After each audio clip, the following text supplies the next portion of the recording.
Zay ny bisou iny koa ny duo faefatra zany sady farany amin'ireo duo rehetra hitantsika teo fa mbola tsy tapitra ny prime mazava ho azy fa eto aloha zay dia efa mametraka sady ny fisaorana ho an'ireo mpanohana maro be ny pazapa boys and girls tamin'ity taona ity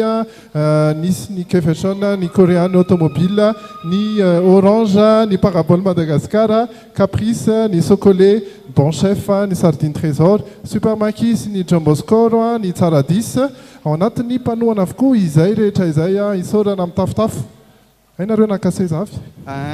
Eo ihany koa ny Hôtel de l'Avenue, ny Mancafé Boutique, ny Cléa, Tendance de Paris, ny Okada. Dia toizatsika amin'ireo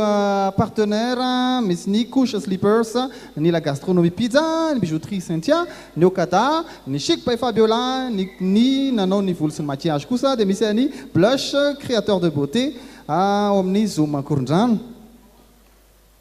dia nisy ny mpampiakanjo atsika hatramin'ny voalohany a reo akanjo nampisehoan'izay hoe univers zay a isaorana mitafitafy ny IF projet satria iry zareo nanomeny akanjo ho anay raiky amby folo mianadahy zany satria valo mpifaninana ary ny telo mpanolotra dia ny IF projet avokoa no nampiakanjo azy fa nisy ihany koa ny fisaorana ho an'ny Cléa Tendance de Paris ny Topacher ny Uni Design ny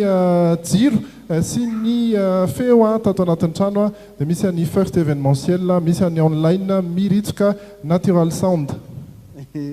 dia maka ny sary misy moa maka sary dia eo ihany koa zany ny mpitendry etsy zay tariandry lanto eo akaiky eo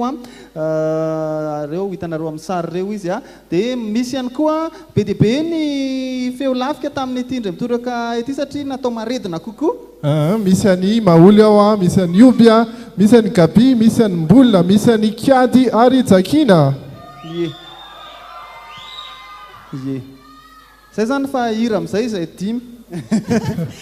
za tsy mahay mira ka aleoko za koa tsy mahay mira fa aleo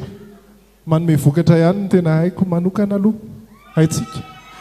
aotriny dokam-barotra hitantsika ny vokatra iza ny iray